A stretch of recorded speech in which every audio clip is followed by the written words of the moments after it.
Prinsip perjuangannya ada 6.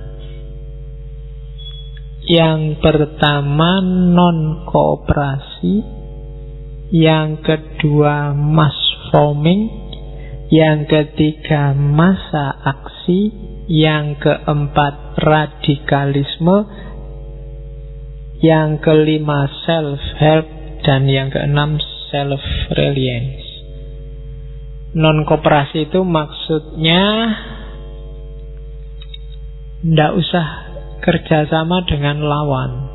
Wong musuh kok diajak kerjasama. Kalau memang jelas-jelas prinsipnya berlawanan, ya zaman itu kan penjajah, ya ndak harus kooperatif. Jadi non-kooperasi itu bukan berarti jangan jadi anggota koperasi. Ya, non-kooperatif maksudnya jangan kerjasama. Jadi mandirilah. Ya kerjasama itu nanti kalau kita sendiri sudah sukses, sudah jadi, ya bolehlah kerjasama yang levelnya setara. Kalau level gak setara kerjasama, akhirnya yang terjadi kita minta-minta dan tergantung. Jadi mandiri dulu. Setelah kita bisa mandiri, baru mass forming. Mass forming itu yang menyusun kekuatan. Kita punya potensi apa? Punya sumber daya apa? Sumber daya alam, sumber daya manusia, kekuatan kita sampai di mana? Setelah itu apa? Mass action, masa aksi. Jadi kita gerak bareng-bareng, kita kerja bareng-bareng. Jangan satu kerja, satu duduk. Semuanya kerja, tidak ada yang mandor. Kan sekarang kan gitu, ada yang temannya kerja, kamu jadi mandornya. Cuma lihat sama ngobrol. Nggak, mas aksi itu semua gerak.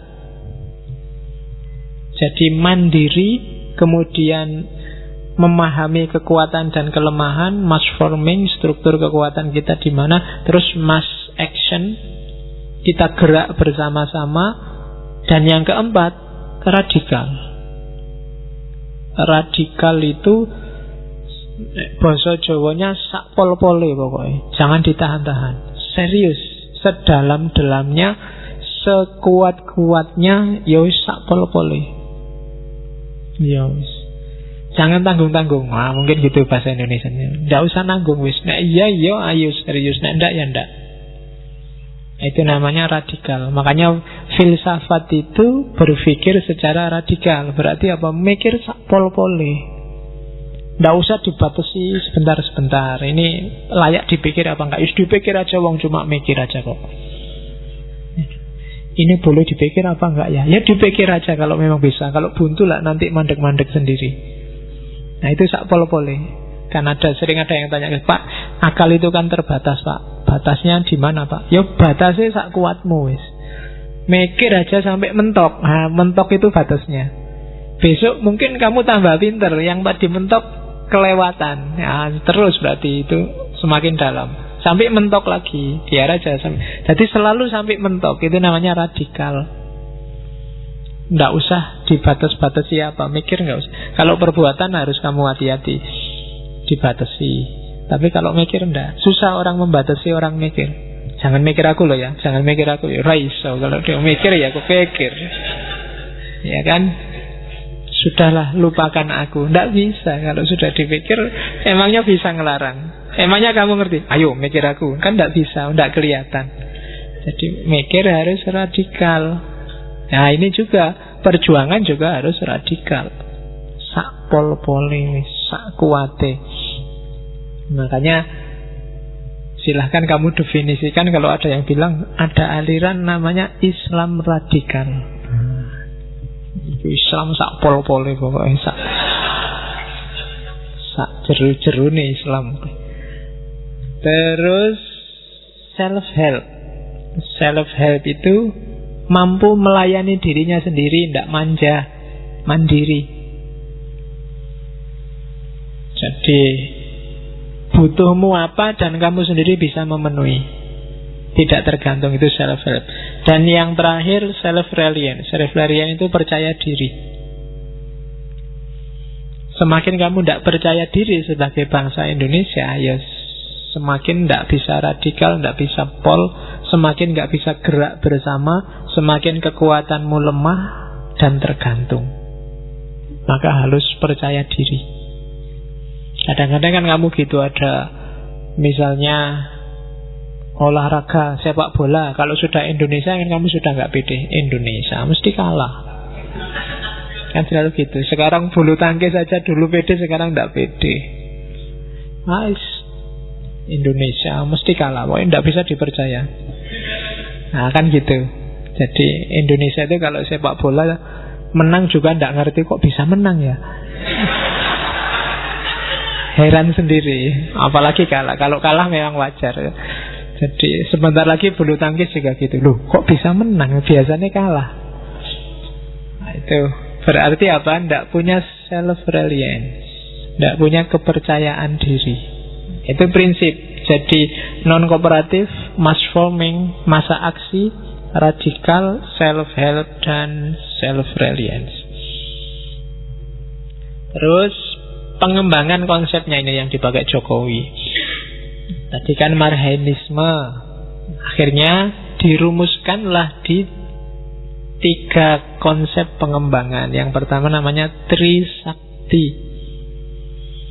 Trisakti itu wujudkanlah Indonesia yang berdaulat di bidang politik, berdikari di bidang ekonomi, dan berkepribadian di bidang kebudayaan. Nah, ini diucapkan enak, didengarkan enak, dijalankan susah.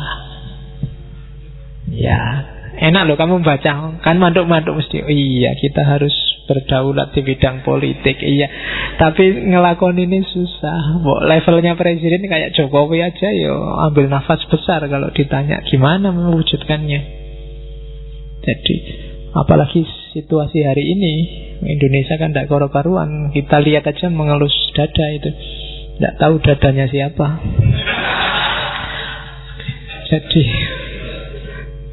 Jadi kita harus berdaulat di bidang politik, berarti mandiri, tidak diintervensi oleh siapapun.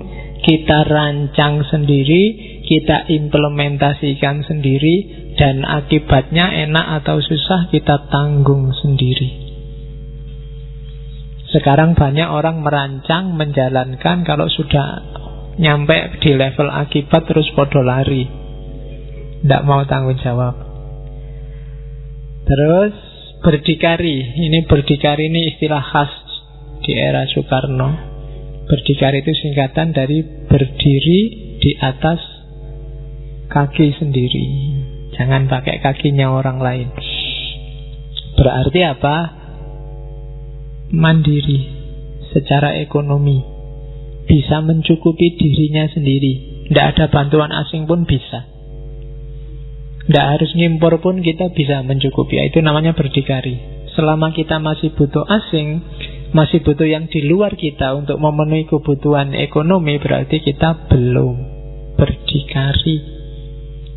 Selama masih ada negara asing yang bisa nyetir, bisa ngatur-ngatur kita, yang kita tidak berani bantah, berarti kita belum berdaulat. Dan yang terakhir, kebudayaan yang kita produksi, yang kita hasilkan, itu berkepribadian khas kita. Budaya itu berarti cipta rasa karsa kita, itu khas Indonesia, bukan khas asing. Yang menurut kita baik dan atau buruk, indah atau tidak indah, itu gaya Indonesia, gaya lokal. Syukur-syukur yang lokal bisa diterima di level global. Jadi logikanya jangan dibalik. Jadi globalkan ya yang lokal, tapi yang lokal jangan hilang. Untuk biar kita tidak tergilas oleh globalisasi. Globalisasi itu fenomena yang tidak bisa dihindari, tapi kalau bisa kita punya prinsip, punya kepribadian. Jadi kepribadian di bidang kebudayaan. Kalau enggak nanti Indonesia hilang. Nanti orang kesini bingung, ini Indonesianya mana? Arab ada, Barat ada. Indonesia sebelah mana yang Indonesia ya? Nah, nanti jangan-jangan gitu. Kenapa? Kita kehilangan kepribadian kita sendiri. Yang khas Indonesia ndak ada. Oke. Terus ini pengembangan selanjutnya, pengembangan konsep manani selanjutnya yang saya bilang tadi, Pancasila. Kalau Pancasila masih terlalu banyak, bisa diringkas jadi Trisila. Trisila itu yang tadi, sosionasionalisme, sosiodemokrat, dan ketuhanan yang Maha Esa. Dan 3 konsep ini kalau masih susah menghafalkannya, bisa diringkas jadi Ekasila, yaitu gotong royong. Kalau gotong royong aja tidak bisa ngafalin ya. Pancasila banyak yang tidak hafal, kadang keliru-keliru, tidak apa-apa, wong 5. Ya diringkas saja jadi 3, Trisila. Ya, kalau Trisila cuma 3. Itu pun kalau masih susah, ya diringkas jadi 1, Ekasila. Kalau 1 juga masih susah, ya setengah lah, gotongnya saja atau royongnya saja. Ya. Jadi itu ya, nilai-nilai itu saling terkandung. Jadi Pancasila itu ringkesnya ya 3 itu. 3 itu ringkesnya 1. Jadi visi besarnya. Di balik gotong royong itu ada sosionasionalisme, sosiodemokrat, ada ketuhanan yang Maha Esa. Di balik 3 itu ada ketuhanan yang Maha Esa, kemanusiaan yang adil dan beradab, persatuan Indonesia, dan seterusnya. Ini pengembangan konsep dari Marhenisme dirumuskan secara konseptual jadi Pancasila, Trisila, Ekasila. Oke. Terus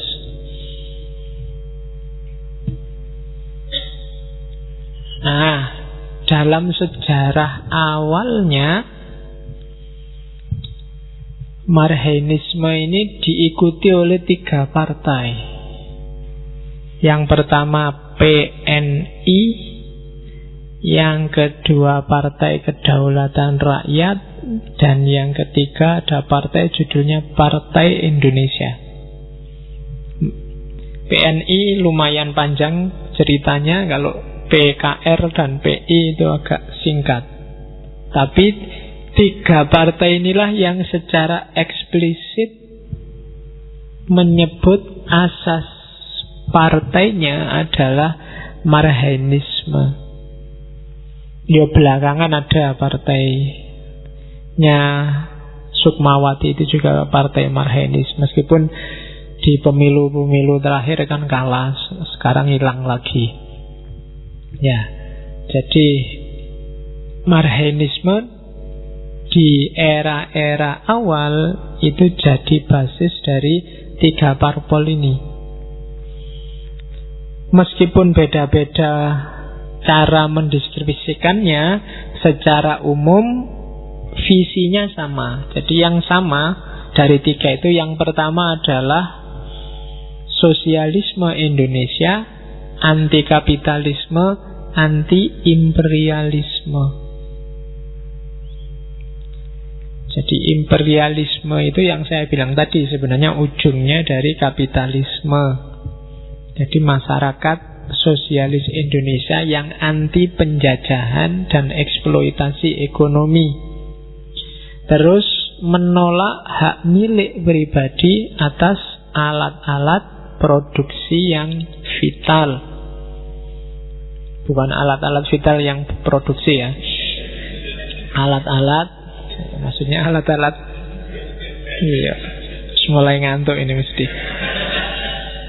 Jadi alat-alat produksi itu ya sumber daya ekonomi, kayak PLN, kayak irigasi yang besar, itu ya harus negara. Karena itu untuk hajat hidup orang banyak. Ya, jadi kepentingannya orang banyak, bukan dan itu hajat besar, bukan hajat kecil. Nah, listrik itu kan penting. Banyak kan BUMN itu kan rata-rata yang diopeni harus hajat-hajat besar. Jangan sampai dijual ke asing, karena itu kepentingan orang seluruh Indonesia. Terus ya kalau ngomong hajat kecil, Soekarno itu ceritanya pernah waktu pulang dari Vietnam di pesawat, dia kebelet pengen kencing. Pesawatnya nggak ada tempat kencingnya. Akhirnya nyari lubang di pesawat. Ya, terus kebetulan ada lubang itu, terus dia kencing di situ. Cuma yang namanya pesawat, ada lubang kecil aja kan anginnya besar. Akhirnya kencingnya balik. Jadi ada cerita Soekarno jadi satu-satunya presiden, kalau di internet kamu cari ya, satu-satunya presiden yang pernah mandi air kencing itu Soekarno. Itu yang bikin dia pinter. Oke. Ya kan. Terus jadi alat-alat produksi yang vital, itu tadi ketemu vital lagi, harus jadi milik negara.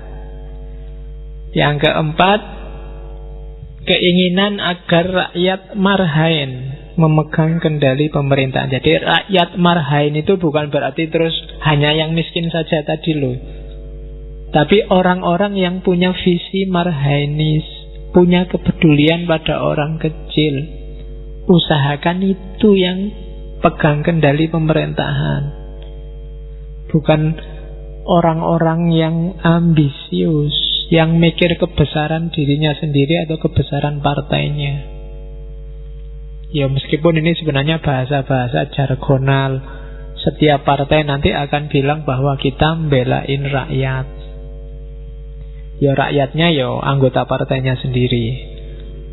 Terus mengusahakan agar lahir ciri masyarakat yang marhainis, yaitu gotong royong, sama-sama makmur, sama-sama susah kalau memang susah. Kalau bahasanya Soekarno, sama rasa, sama rata. Kita kalau susah ya susah bareng-bareng, kalau seneng ya bareng-bareng.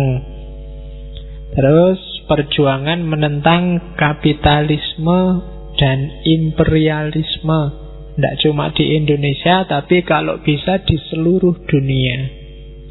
Jangan sampai ada penjajahan dengan model apapun. Oke, jadi 6 itu konsep yang sama dari banyak partai yang platformnya marhainis. Nah, sekarang prakteknya.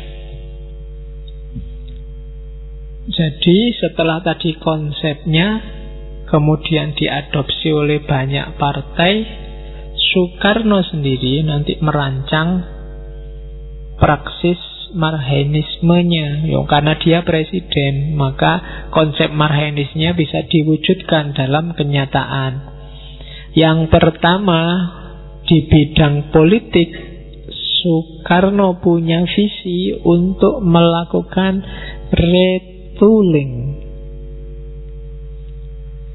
Jadi retooling itu dievaluasi ulang, yang rusak kalau bisa diberesin, didandanin ya didandanin, yang sudah nggak mungkin diperbaiki ya diganti. Itu namanya retooling. Jadi hari ini orang menyebutnya reshuffle. Jadi dicari mana yang masih fungsi, mana yang macet. Yang macet diganti. Itu namanya retooling. Dan gak cuma menteri, tapi semuanya, termasuk DPR, Angkatan Darat, Angkatan Laut, Angkatan Udara, polisi, semua di retooling untuk menyamakan visi. Karena negara itu kan kayak kapal. Kalau para awak kapalnya ndak punya visi yang sama, ya kapalnya bingung nanti, muter-muter ndak jelas kemana. Maka carilah orang-orang yang punya visi sama, atau paling nggak bisa diajak kerja sama untuk mewujudkan visi. Itu gunanya retooling. Maka Soekarno dikenal sering melakukan retooling. Kabinet itu kan sering gonta-ganti. Dan itu kadang-kadang jadi blunder. Yang kedua, ini nanti yang juga secara nggak langsung jadi blunder. Tadi dia mengkritik demokrasi liberal. Untuk menghindari demokrasi yang liberal, dia ganti dengan demokrasi terpimpin. Ini yang saya bilang jadi blunder. Akhirnya apa? Tidak sadar, pelan-pelan langkahnya jatuh agak mirip-mirip ke fasis. Nasionalisme yang berlebihan, yang jatuhnya totaliter. Apa-apa mau diatur sendiri. Nah, itu kelemahannya. Tapi itu karena saking cintanya mungkin dia pada Indonesia, dia tidak rela Indonesia jadi liberal, terus dia kasih alternatif tawaran demokrasi terpimpin. Oke, nanti dia punya banyak konsep untuk demokrasi terpimpinnya. Meskipun beberapa kelihatan jadi blunder, termasuk membubarkan partai-partai yang tidak sevisi dengan dia. Dan penyederhanaan kepartean dengan bikin undang-undang pemilu yang baru. Itu wajar kalau ini. Terus di bidang ekonomi juga begitu. Retooling alat-alat produksi dan alat-alat distribusi. Sama. Jadi dicek lagi semua kebutuhan masyarakat apa, yang menguasai kebutuhan itu siapa, sudah cocok apa belum, apa yang harus dilakukan dan jangan dilakukan, dan seterusnya. Itu namanya retooling. Terus dasarnya pasal 33, kepentingan bersama, kepentingan negara. Kemudian sama kayak tadi, bahwa segala yang penting harus dimiliki oleh negara. Termasuk itu di situ disebut yang terakhir itu hak eigendom. Hak eigendom itu hak mutlak atas tanah. Jadi ini sebenarnya KUHP-nya Belanda. Jadi ada namanya hak mutlak atas tanah itu, yang kalau saya punya tanah itu mutlak 100% milikku, negara nggak bisa otak-atik. Itu namanya hak eigendom.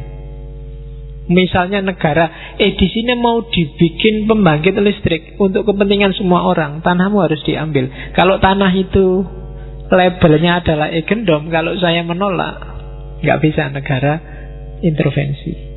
Nah, ini di-retooling, dihapus zaman Soekarno. Nggak boleh ada yang kayak gitu. Kalau negara butuh dan itu untuk kepentingan orang banyak, ya harus dikasih. Entah ganti rugi, entah ganti untung. Kadang-kadang kan ada yang diganti malah untung. Jadi itu namanya hak eigendom. Termasuk nanti ya pengaruh-pengaruhnya konsep Marxis Rusia, Marxis Cina, ada namanya land reform. Land reform itu nanti yang memunculkan pemberontakan di mana-mana. Orang yang punya tanah mau diatur ulang. Orang maksimal punya berapa tanah, akhirnya yang sisanya dibagi-bagi, harusnya miliknya siapa, dan seterusnya. Itu namanya land reform, reformasi tanah. Dan itu sehingga tuan-tuan tanah yang tanahnya luas nggak terukur itu akan terbatasi sisanya. Nanti negara yang ngatur dikasih siapa. Ini yang bikin rame, bikin gegeran.